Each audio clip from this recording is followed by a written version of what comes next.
Surveys consistently rank Patagonia as one of the most reputable brands in America, not just for its outdoor clothing and gear, but also for being good environmental stewards. That comes from its iconoclastic founder, Yvon Chouinard.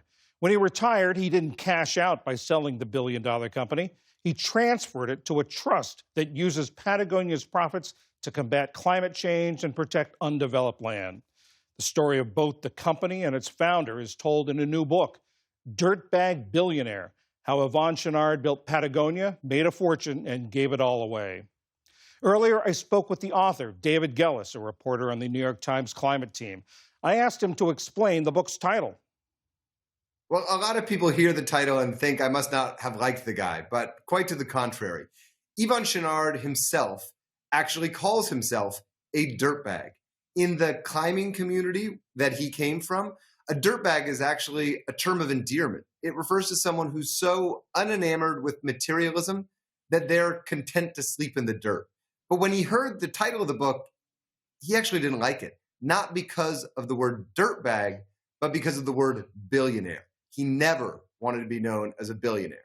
Not only that, but he said he never wanted a company. He never wanted to be a businessman. And so, of course, he ends up running a billion-dollar company. How did that happen? This is the great paradox at the heart of Yvon Chouinard's story and of the company Patagonia. This is a man who grew up despising businessmen, who grew up loathing corporate America.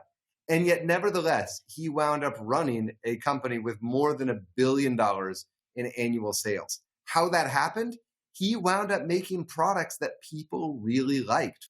And the only way to do that in this very imperfect system is by running a sort of conventional company. And also, you mentioned he hated the term billionaire. He was very irked when he got on the Forbes list of billionaires.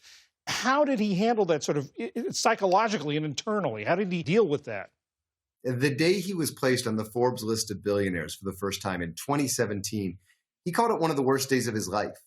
He wound up stomping around the office, huffing, mad, screaming at people, demanding that his lieutenants find a way to get him off that list. But of course, it's not so simple because he was indeed a billionaire on paper. But ultimately, he and his family gave away the equity in Patagonia, which led to this really profound philanthropic transaction in 2022 where he renounced his ownership of the company. Renounced his ownership, and where do all the profits go now? All the profits from Patagonia, the company, that are not reinvested in the company itself, are donated to a series of nonprofit organizations that they set up. And that amounts to roughly $100 million a year. You're right that he was an outsider from the time he started grade school. Was that sort of a thread that ran through his life? That started from a very early age. He was raised in French-Canadian Maine. When he showed up in California when he was 10 years old with his family, he didn't speak English. And so as he grows up as an adolescent, he finds himself sort of on the margins of polite society. And that leads him first to being a falconer, which is to say he was actually going out and capturing birds of prey as a teenager, learning how to train them, and then as a rock climber. And that leads to a series of other adventures, and then to him starting and then growing this business in Southern California that becomes known as Patagonia. He's been an iconoclast, an outsider his whole life. It started as an outdoorsman, but then even as he became a very successful businessman, he did so in really unconventional ways. Talk about that, because he did things that a normal retailer probably wouldn't have done.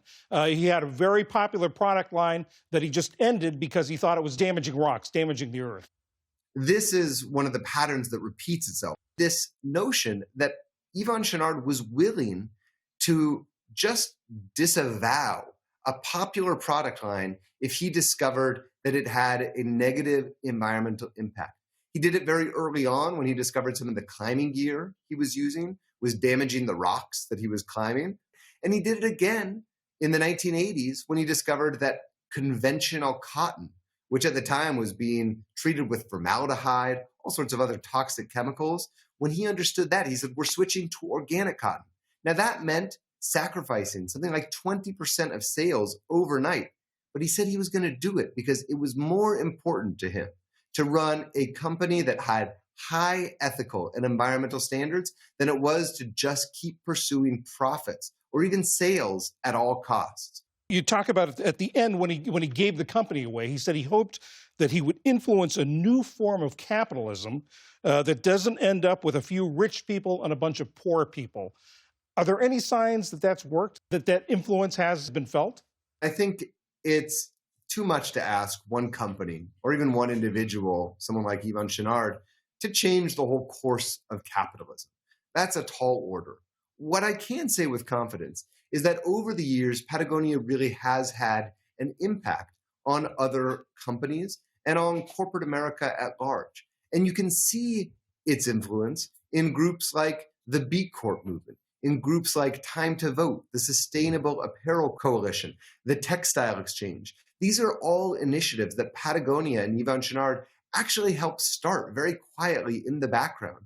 And when you look to a new generation of CEOs who say that they're drawing their inspiration from Patagonia, from Chouinard, trying to do business differently, there too, you can see the fingerprints of Patagonia. But those, I wish it weren't the case, are still the exceptions that prove the rule. The reality is most companies are not like Patagonia today.